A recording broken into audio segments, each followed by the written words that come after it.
नमस्कार, आप देख रहे हैं टीएनवी एकेडमी और मैं हूं आपके साथ आकांक्षा मिश्रा। आज हम एक ऐसे विषय पर चर्चा करने जा रहे हैं जो आज के डिजिटल और एआई ड्रिवन समय में बेहद महत्वपूर्ण हो गया है। एआई पॉलिसी कैसे बनाएं?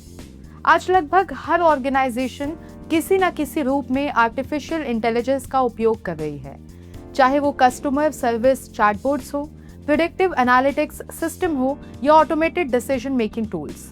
एआई तेजी से बिजनेस ऑपरेशंस का हिस्सा बनता जा रहा है, लेकिन एआई के साथ कई महत्वपूर्ण सवाल भी जुड़े हुए हैं, जैसे डेटा प्राइवेसी, एल्गोरिथमिक बायस, ट्रांसपेरेंसी, अकाउंटेबिलिटी और एथिकल यूज। अगर इन पहलुओं को सही तरीके से मैनेज ना किया जाए तो एआई सिस्टम्स रिस्क भी पैदा कर सकते हैं। इसलिए ऑर्गेनाइजेशंस के लिए एक क्लियर और स्ट्रक्चर्ड एआई पॉलिसी बनाना आवश्यक हो जाता है।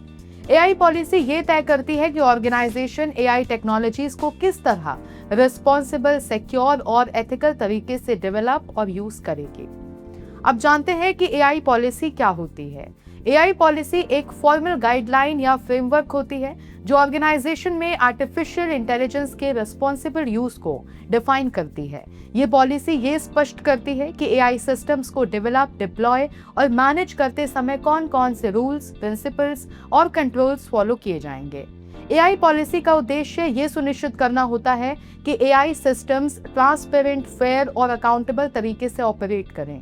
इसके साथ ही ये policy data governance, privacy protection, risk management और एथिकल डिसीजन मेकिंग जैसे महत्वपूर्ण पहलुओं को भी एड्रेस करती है।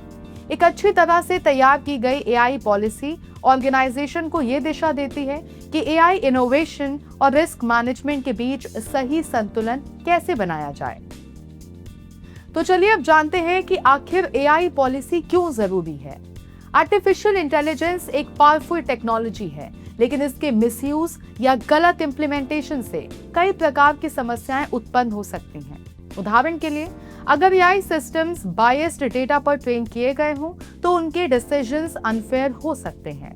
इसी तरह अगर AI decision making process transparent नहीं है तो यूजर्स और स्टेक होल्डर्स के लिए उस सिस्टम पर भरोसा करना मुश्किल हो जाता है।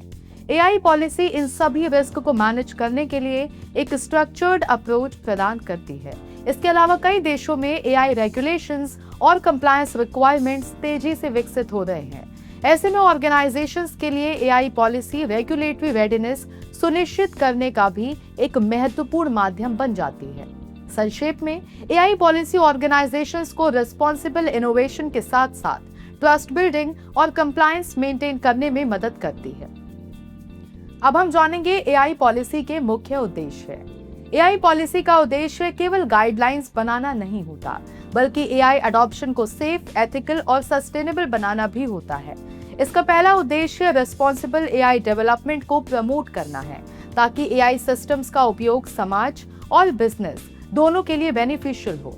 दूसरा उद्देश्य डेटा प्राइवेसी और सिक्योरिटी को प्रोटेक्ट करना है, क्योंकि एआई सिस्टम्स अक्सर सेंसिटिव डेटा के साथ काम करते हैं। तीसरा उद्देश्य फेयरनेस और ट्रांसपेरेंसी सुनिश्चित करना है, ताकि एआई डिसीजंस एक्सप्लेनेबल और अनबायस्ड हो। इसके अलावा एआई पॉलिसी का एक महत्वपूर्ण उद्देश्य रिस्क मैनेजमेंट और रेगुलेटरी कंप्लायंस को स्ट्रेंथन करना भी होता है।